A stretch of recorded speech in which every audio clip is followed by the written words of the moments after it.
Hello students, कल हमने हमारा चौथा अनुसंख्यक गुणधर्म परासरण दाब के बारे में पढ़ा था। प्रतिलोम परासरण क्या होता है, विसरण क्या होता है और उसके न्यूमेरिकल देखा था। आज हम पढ़ेंगे समपराश्रयी विलयन किसे कहते हैं, अति पराश्रयी और अल्प पराश्रयी विलयन किसे कहते हैं, इसका न्यूमेरिकल करेंगे। उसके अलावा हम करेंगे असामान्य अणुभार या असामान्य अणुभार या इसको क्या बोलते हैं, मोलर मास। तो असामान्य अणुभार क्या होता है या असामान्य आणविक द्रव्यमान क्या होता है, इसके बारे में पढ़ेंगे। तो देखो, सबसे पहले हम देखते हैं समपराश्रयी, इसको बोला जाता है आइसोटोनिक विलयन। दूसरा अल्प पराश्रयी, इसको बोलते हैं हाइपोटोनिक, हाइपो। और तीसरा है अति पराश्रयी विलयन। अति का मतलब होता है हाइपर, हाइपर हो जाता है ना, बहुत ज़्यादा हाइपर होना। तो अति पराश्रयी हाइपरटोनिक सॉल्यूशन, इन तीनों के बारे में देखेंगे। तो देखो क्या होते हैं समपराश्रयी, अति पराश्रयी और अल्पपराश्रयी विलयन।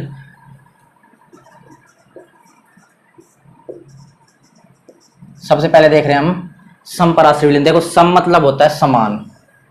तो हमने परासरण दाब को किससे दर्शाया था, पाई से। तो जब दो विलयन का परासरण दाब, दो विलयन ले रहे हैं, मान लो ए और बी लिया, तो दो विलयन का परासरण दाब जब समान रहे उसको बोला जाता है समपराश्रयी विलयन। मतलब परासरण दाब समान, दो विलयन का परासरण दाब समान रहे उसको बोलते हैं समपराश्रयी। मतलब पाई वन बराबर क्या होगा, पाई टू। दो विलयन लिए ए और बी, तो पहले का परासरण दाब और दूसरे का परासरण दाब जब दोनों एक दूसरे के समान होंगे तो उनको क्या बोला जाता है, ऐसे विलयनों को बोला जाता है समपराश्रयी विलयन। दूसरा देखो हमारा क्या है, अल्प पराश्रयी विलयन। अल्प पराश्रयी, अल्प मतलब क्या होता है, कम। अल्प मतलब क्या होगा, कम। तो कम परासरण दाब मिले, कम परासरण दाब, इसका मतलब क्या है, दो सॉल्यूशन लिए उसमें एक का परासरण दाब कम हो जाए दूसरे की बजाय, तो उसको क्या बोलते हैं, अल्प पराश्रयी विलयन। मान लो हम पाई वन का देख रहे हैं परासरण दाब, किसके सापेक्ष, पाई टू के सापेक्ष। तो पाई वन का हम देख रहे हैं तो इसका परासरण दाब मान लो कम हो गया पाई टू के सापेक्ष, तो उसको बोला जाता है pi one less than pi two. Pi one का हम देख रहे थे तो उसको बोलते हैं अल्प पराश्रयी विलयन। मतलब पाई वन वाला विलयन कैसा होगा, अल्प पराश्रयी। ऐसे यदि परासरण दाब अधिक हो जाए, अधिक परासरण दाब, अधिक परासरण दाब मतलब पाई वन का हम देख रहे हैं तो पाई वन का परासरण दाब पाई टू से अधिक हो जाए, तो ऐसे विलयन क्या बोला जाता है, अति। अति मतलब होता है ज्यादा, अधिक, इसको बोला जाता है अति पराश्रयी विलयन। हाइपर, हाइपर मतलब क्या होता है, ज्यादा, तो हाइपरटोनिक। और हाइपो मतलब होता है कम, और आइसो मतलब होता है सेम, समान, सेम या समान। तो इनको बोला जाता है समपराश्रयी विलयन, जिसमें दो विलयन ले रहे हैं, दोनों का परासरण दाब समान हो जाए, पाई वन बराबर पाई टू। दूसरा है अल्पपराश्रयी विलयन, तो हम एक का परासरण दाब दूसरे के सापेक्ष क्या हो जाए, कम, कम परासरण दाब हो जाए। हम पाई वन का देख रहे हैं, मान लो पाई वन का परासरण दाब पाई टू से कम होगा तो पाई वन लेस देन क्या होगा, पाई टू। और अति पराश्रयी विलयन मान लो एक का परासरण दाब दूसरे से ज्यादा हो जाए, मतलब अधिक परासरण दाब हो जाए, तो पाई वन का देख रहे हैं हम तो पाई वन का पाई टू से ज्यादा हो जाए, तो उस पाई वन के परासरण दाब क्या बोलते हैं, अति पराश्रयी विलयन बोलेंगे। तो ये हमारे थे तीन टाइप्स के विलयन, समपराश्रयी, अल्पपराश्रयी और अति पराश्रयी। तो देखो इस बार एक न्यूमेरिकल्स देखते हैं अब।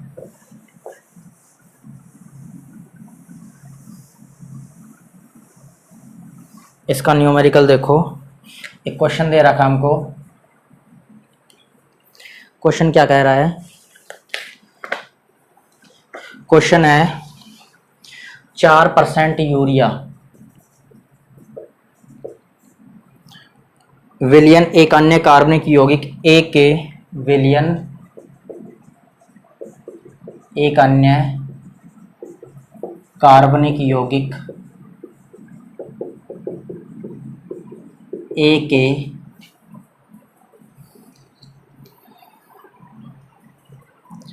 ए के 12%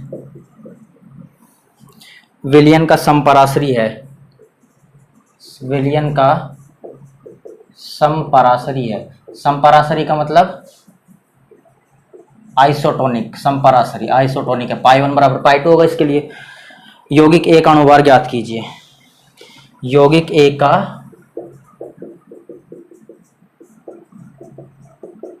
अणुभार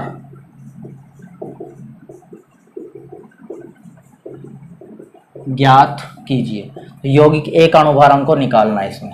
इसका सॉल्यूशन करेंगे। देखो 4% यूरिया विलयन एक अन्य कार्बनिक यौगिक ए के 12% विलयन का समपराश्रयी यौगिक ए का अणुभार ज्ञात कीजिए। तो देखो क्वेश्चन क्या दिया गया है, WB1 की वैल्यू मिल रही है हमको 4% मतलब 4 ग्राम। ऐसे WB2 की वैल्यू मिल रही है 12% मतलब 12 ग्राम। तो यौगिक ए मान लो हमने WB वाला मान लिया। बी का मतलब यहाँ क्या होता है, बी का मतलब होता है विलय। तो ये विलय है, ये भी विलय है और वो भी विलय है। तो देखो 4% यूरिया, तो इसको 4% माना है, तो इसके लिए MB1 क्या दे रखा है, यूरिया का सूत्र क्या होता है NH2CONH2। इसका अणुभार निकालेंगे तो क्या आएगा 12, 14 नाइट्रोजन का होता है, हाइड्रोजन का 1 का 1, 2 का 2, कार्बन का 12, ऑक्सीजन का 16, नाइट्रोजन का 14 और हाइड्रोजन का 2 का 2। तो हो जाएगा 14 और 2 16, 16 16 32, 32 और 48, 48 और 12 60। तो इसका जो मोलर मास आएगा मतलब अणुभार आएगा वो क्या आएगा 60 ग्राम। किसका, यूरिया का। यूरिया दे रखा हमको 4% में, तो यूरिया क्या है 60। और ये MB2 ये हमको क्वेश्चन में निकलवाया है, MB2 क्वेश्चन में पूछा गया है। तो देखो समपराश्रयी के लिए क्या लेते हैं, पाई1 बराबर क्या आएगा पाई2। देखो पाई का फॉर्मूला हमने देखा था क्या था, WB, RT लिख दो या ST लिख दो, MB/V। ये हमारा पाई पराश्रयी दाब ज्ञात करने का फॉर्मूला था, WB/RT/MB/V। यहाँ R की जगह हम S भी लिख सकते हैं, R की जगह चाहे S लिख दो। S मतलब क्या है विलयन नियतांक, R मतलब गैस नियतांक, दोनों की वैल्यू सेम है तो कुछ भी लिख दो कोई फर्क नहीं पड़ रहा उसमें। तो मान लो S लिख रहे, चलो देखो WB1ST/MB1ST, WB1 और MB1, ऐसे ही WB2ST/MB2ST। तो देखो यहीं से हम कैंसिल कर सकते, कुछ S कैंसिल हो जाएगा, टेम्परेचर कैंसिल हो जाएगा, S और T कैंसिल हो रहे हैं सब में दोनों तरफ। तो बचा क्या, WB1 की वैल्यू कितनी है 4,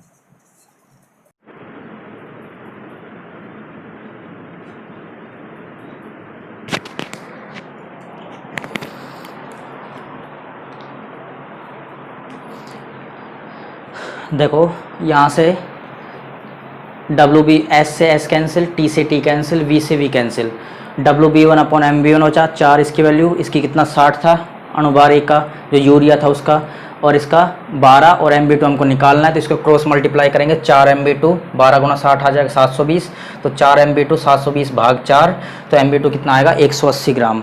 मतलब जो हमारा यौगिक ए पूछा था उसका अणुभार आया हमारा 180 ग्राम। और 180 ग्राम होता है ग्लूकोज का, तो शायद ये हो सकता है ये कौन सा हो, ये यौगिक ग्लूकोज हो। तो ये हमारा क्वेश्चन था। अब हम देखेंगे हमारा अगला टॉपिक, असामान्य आणविक द्रव्यमान। असामान्य आणविक द्रव्यमान, इसको बोलते हैं एबनॉर्मल मोलर मास। तो देखो एबनॉर्मल मोलर मास क्या होता है। एबनॉर्मल मोलर मास देखने से पहले हम देखेंगे नॉर्मल मोलर मास क्या होता है, मतलब सामान्य आणविक द्रव्यमान क्या होता है। तो उसके बाद उससे देखेंगे असामान्य आणविक द्रव्यमान। तो देखो सबसे पहले सामान्य आणविक द्रव्यमान क्या होगा, सामान्य आणविक द्रव्यमान। देखो सामान्य आणविक द्रव्यमान क्या होता है, जब विलयन बहुत ही तनु होता है, विलयन तनु हो तो तब हमारा सामान्य आणविक द्रव्यमान बनता है। जब विलयन बहुत ही तनु हो तो उससे जो आणविक द्रव्यमान आएगा तो हमारा सामान्य आणविक द्रव्यमान आता है। इसके अलावा जब विलयन, एक मिनट देखो, जब विलय से विलयन बनाएंगे तो विलय ना तो संगुणित हो और ना ही वियोजित हो, तो हमारा जो द्रव्यमान आएगा उसको सामान्य आणविक द्रव्यमान बोलते हैं। संगुणित मतलब संगुणन होना, मतलब जुड़ना, या इसको संगुणित होना, और वियोजित मतलब आयनित भी बोल सकते हैं। वियोजित होना मतलब आयनित होना। तो विलय ना तो संगुणित हो और ना ही आयनित हो, तो हमारा जो आणविक द्रव्यमान आता है वो क्या आता है, वो सामान्य आणविक द्रव्यमान आता है। तो विलयन बहुत तनु होना चाहिए, ना तो संगुणित होना चाहिए, ना ही क्या होना चाहिए, ना तो संगुणित होना चाहिए और ना ही वियोजित होना चाहिए। तीसरा पॉइंट होता है विलयन जो है वो राउल्ट के नियम का पालन करना चाहिए। राउल्ट का नियम,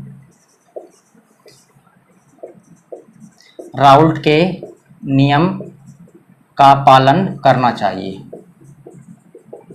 जब राउल्ट के नियम का पालन होगा तो भी क्या आएगा, हमारा सामान्य आणविक द्रव्यमान आता है। तो ये 3 पॉइंट है, विलयन बहुत ही तनु होना चाहिए, फर्स्ट पॉइंट।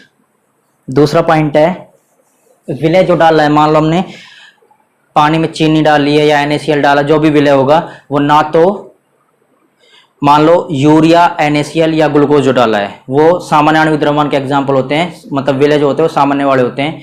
तो ना तो संगुणित होते हैं, संगुणित मतलब ना तो जुड़ते हैं आपस में।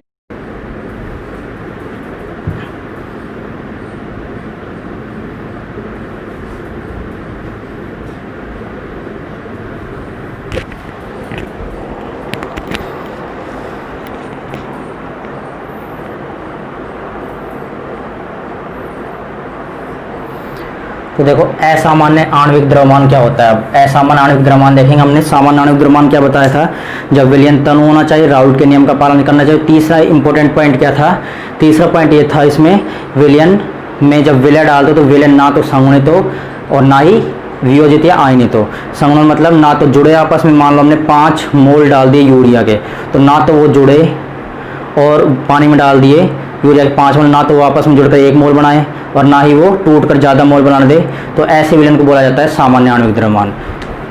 अब हमारा असामान्य आणविक द्रव्यमान क्या होगा, इसको देखो। देखो असामान्य आणविक द्रव्यमान में एक इम्पोर्टेंट पॉइंट ये है, असामान्य आणविक द्रव्यमान उसको बोलते हैं जब वियोजन या संगुणन हो। वियोजन या संगुणन होता है। वियोजन मतलब जब आपस में अणु क्या है, टूटने लग जाए। जैसे NaCl होता है, Na+Cl- में टूट जाएगा पानी में डालते ही। या संगुणन हो, संगुणन में कुछ जैसे एसिटिक एसिड लेंगे तो हाइड्रोजन बॉन्ड वाला जुड़ जाता है। तो वियोजन या संगुणन होता है तो उसका जो आणविक द्रव्यमान आएगा, जो उस यौगिक का आणविक द्रव्यमान आएगा वो क्या हो जाएगा, चेंज हो जाएगा। उसका आणविक द्रव्यमान, मोलर मास क्या होगा, बदल जाएगा, परिवर्तित हो जाएगा। ये जो आणविक द्रव्यमान है ये बढ़ भी सकता है और घट भी सकता है। इसी को बोला जाता है असामान्य आणविक द्रव्यमान। आना चाहिए कुछ, मतलब है एक्चुअल, मान लो एसिटिक एसिड का 60 होता है लेकिन आ जाए वो 120, तो क्या होगा, असामान्य होगा। NaCl का जो एक्चुअल है वो 58.5 होता है, 23 और 35.5, 58.5, लेकिन आ जाए कुछ कम उससे, तो वो क्या होता है, असामान्य आणविक द्रव्यमान कहलाता है। तो देखो इसमें असामान्य आणविक द्रव्यमान में एग्जाम्पल से करते हैं तो अच्छे समझ में आएगा। देखो सबसे पहले हम देख रहे हैं, एग्जाम्पल देख रहे हैं सबसे पहले हम वियोजन का, या वियोजन को आयनन भी बोला जाता है, वियोजन या आयनन, और इंग्लिश में बोलते हैं वियोजन को डिसोसिएशन। डिसोसिएशन, डिसोसिएट हो जाए यौगिक, टूट जाए। तो देखो सबसे पहला एग्जाम्पल इसमें NaCl का।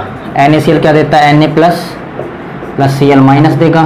तो देखो Na++ का, NaCl का हमने 1 मोल लिया था क्योंकि इसके आगे 1 है, ये देगा 1 और 1 2 मोल देगा। तो इसका आणविक द्रव्यमान कितना आता है, 58.5 आएगा। जब इसका 23 होता है, इसका 35.5, तो 58.5 आएगा। तो जैसे हम इसको ध्यान रखना है, इसमें हम 100% वियोजन मान रहे हैं, मतलब पूरी तरह वियोजन मान रहे हैं। जितने भी अणु हैं वो सारे टूट जाएंगे। Na+Cl- 2 ही होंगे इसमें, और 100% वियोजन मान रहे हैं। और ये यहाँ पानी ले रहे हैं हम विलायक के लिए, मतलब वाटर सोलवेंट, विलायक लिया है पानी। तो जैसे नमक को पानी में डालते हैं, जैसे देखो ये नमक को हमने इस पानी में डाल दिया NaCl को, तो ये NaCl क्या देगा, Na+ और +Cl-। तो इसका 1 मोल था और इसके कितने मोल बन गए, 2 मोल बन गए। तो जैसे हम बीकर में जो पानी लिया उसमें से हम मान लो NaCl निकालना चाहेंगे, तो NaCl निकालना चाहेंगे तो उसका अणुभार कितना था, 58.5। मान लो मैं इसका लगभग बराबर जाता, दोनों में होता नहीं बराबर, लेकिन लगभग मान रहे हैं। इसमें 29.5 गया लगभग, और लगभग इसमें 29.5 लगभग मान रहे हैं, 29 के समथिंग में गया है। तो हम जैसे ही NaCl कि एक मोल को निकालना चाहेंगे इस पानी में से, तो हमको या तो हमको NaCl बाहर आएगा या Cl माइनस बाहर आएगा। क्यों? क्योंकि ये टूट चुका है, ब्रेक हो चुका है, वियोजन हो चुका है, इसका आयनन हो चुका है। तो हमको जो 58.5 अनुभार था वो हम अगर इसका अनुभार बाद में एक अणु को, एक मोल को निकालेंगे, एक मोल निकालेंगे तो ये आ सकता है या ये आ सकता है। एक मोल का मतलब वही होगा क्योंकि ये टूट चुका है। तो इसका अणुभार जो आएगा वो 29 के समथिंग में आएगा, मतलब अणुभार क्या हो जाएगा, कम हो जाएगा। क्यों? क्योंकि इसमें वियोजन हो गया है, क्योंकि इसमें क्या हो गया, वियोजन हो गया। तो इसको बोलते हैं असामान्य अणुभार। सामान्य क्या, इसका 58.5, लेकिन टूटने के बाद इसके 2 मोल बन गए, एक मोल से 2 मोल बन गया, तो ये क्या होगा, असामान्य आणविक द्रव्यमान या असामान्य अणुभार बोला जाता है इसको। उसके बाद देखो दूसरा एग्जाम्पल देखते हैं हम। मान लो दूसरे एग्जाम्पल में हम ले रहे हैं CaCl2 को, कैल्शियम क्लोराइड दूसरा एग्जाम्पल हमारा। देखो कैल्शियम क्लोराइड कैसे ब्रेक होगा। कैल्शियम क्लोराइड का मान लो 100% वियोजन मान रहे हैं इसमें भी, मतलब पूरी तरह ये टूटेगा। तो कैल्शियम क्लोराइड पानी विलायक लिया, इसमें विलायक क्या लिया, पानी। तो ये क्या देगा, Ca पर +2 charge plus 2Cl minus charge देगा। तो देखो इसका 1 मोल लिया, 1 मोल एक है इसके आगे, तो इसका कितना बनेगा, 1 तो ये और 2 ये, तो टोटल कितने मोल बन गए, 3 मोल। मतलब ये CaCl2 हमने पानी लिया, इसमें CaCl2 डाल दिया, तो CaCl2 क्या करेगा, Ca+2 और 2Cl माइनस देगा। तो इसमें CaCl2 का जो पहले 1 मोल था वो कितने मोल में चेंज होगा, 3 मोल। मतलब इसका क्या हो गया, वियोजन हो गया, इसका क्या हो गया, वियोजन हो गया। और देखो इसको एक वैल्यू नाम देते हैं I, ये हम पढ़ेंगे वन टॉप गुणांक के बारे में, वो I आगे आएगा। तो देखो इसके 3 मोल बन गए, तो हमको जो इसका अणुभार आना चाहिए 1 मोल का जितना भी आता है वो आना चाहिए, लेकिन जैसे इसको अणुभार इसका चेक करेंगे तो इसका अणुभार क्या आता है, उससे कम आता है, मतलब कि ये अणु टूट गया है। मतलब हम इसमें से इस जो विलयन बनाया हमने CaCl2 का और पानी लेकर, तो इसमें से हम CaCl2 का 1 मोल निकालना चाहेंगे, तो या तो हमको Ca+2 मिलेगा या कोई Cl माइनस मिलेगा। तो एक ही हमारा जो अणु बाहर निकल के आएगा, निकालना चाहेंगे 1 मोल को, तो उसका अणु द्रव्यमान क्या आएगा, कम आएगा।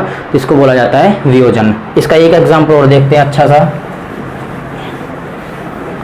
K4FeCN6 पोटेशियम फेरोसाइनाइड बोला जाता है जिसको, K4FeCN6।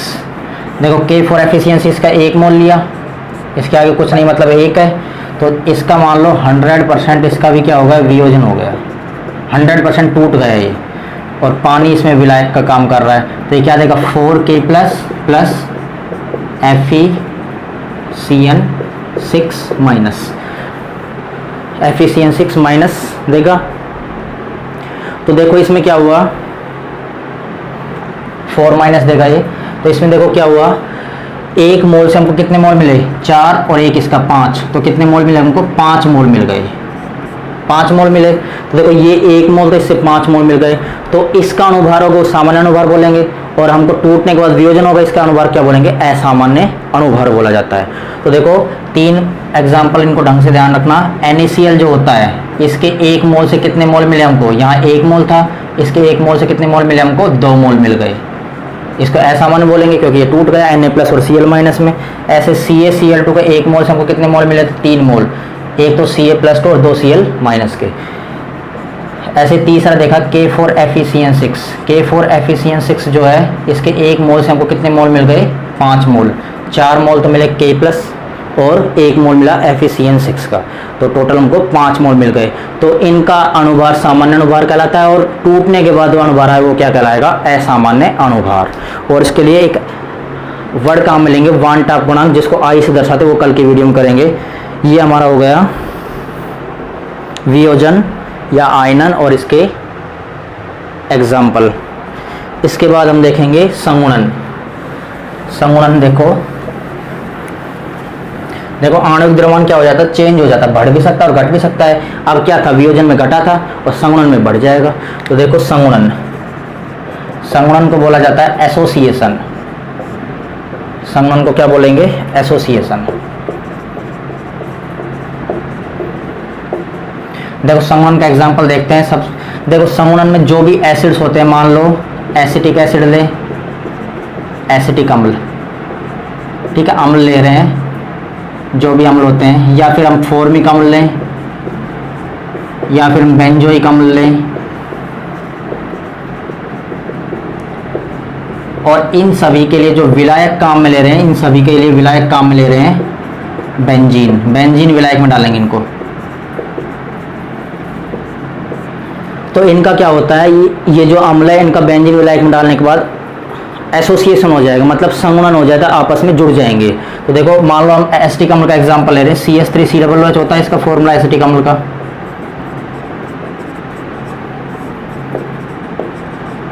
इसके हमने मान लो 2 मोल ले लिए, एसिटिक अम्ल के 2 मोल ले लिए, और इसका मान लो 100% 100% क्या हो गया, संगुणन हो गया।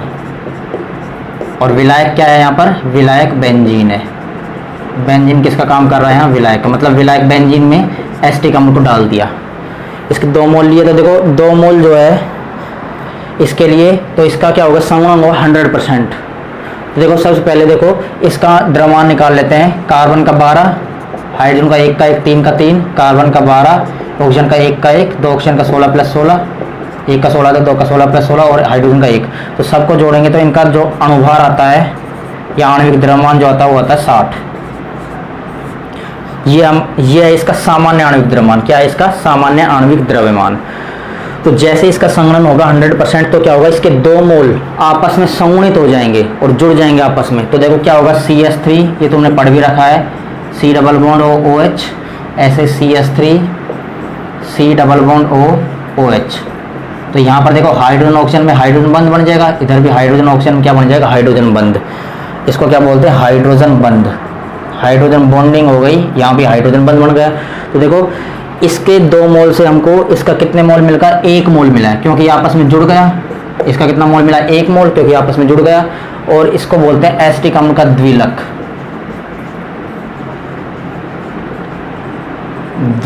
द्विलक मतलब होता है डाइमर। डाई मतलब होता है 2, या द्वि मतलब होता है 2। तो 2 आपस में एसिटिक अम्ल के अणु जुड़ गए और द्विलक बन गया। तो हमको इसका अणुभार है 60 और इसका अणुभार, दोनों आपस में जुड़ के क्या आएगा, 60 का दुगुना मतलब 120 अणुभार आएगा। तो हम क्या देख रहे थे, एसिटिक अम्ल का अणुभार 60 है, लेकिन जैसे हम बेंजीन विलायक में एसिटिक अम्ल को डालेंगे संगुणित हो जाएंगे। तो हम इसके एसिटिक अम्ल के बेंजीन विलायक में से हम एसिटिक अम्ल के एक अणु को निकालना चाहेंगे। तो इसके एक अणु को निकालना चाहेंगे, उसका अणुभार कैलकुलेट करेंगे, उसको कितना आएगा, 120 आएगा। क्यों, क्योंकि इसमें दोनों अणु आपस में जुड़ गए, 120 आया। तो इसको तो बोला जाता है सामान्य अणुभार या सामान्य आणविक द्रव्यमान, और इसको क्या बोलेंगे, असामान्य आणविक द्रव्यमान। ऐसा ही होता है एसिटिक अम्ल के अलावा फॉर्मिक अम्ल के लिए भी दुगुना आएगा और बेंजोइक अम्ल में भी दुगुना है, क्योंकि आपस में इसमें भी अणु जुड़ जाते हैं। तो हमने पढ़ा है संगुणन। संगुणन में क्या होते हैं, अणु आपस में जुड़ जाते हैं, तो अणुभार क्या हो जाता है, पहले की वजह ज़्यादा होगा। और इसमें हमको आई के बारे में पढ़ना, जो वन टॉप गुणांक अगले वीडियो में पढ़ेंगे। और इसमें 100% वियोजन देखा, इसमें बेंजीन विलायक काम में लेना, ये ध्यान रखना। तो देखो इसमें अणुभार क्या हो गया, बढ़ गया, और वियोजन में अणुभार क्या हो गया था, घट गया था। तो अणुभार जो है वो संगुणित या वियोजन के बाद अणुभार जो है परिवर्तित हो जाएगा, इसको बोला जाता है असामान्य आणविक द्रव्यमान। तो आज के वीडियो में हम इतना ही करते हैं, कल के वीडियो में हम पढ़ेंगे वन टॉप गुणांक के बारे में।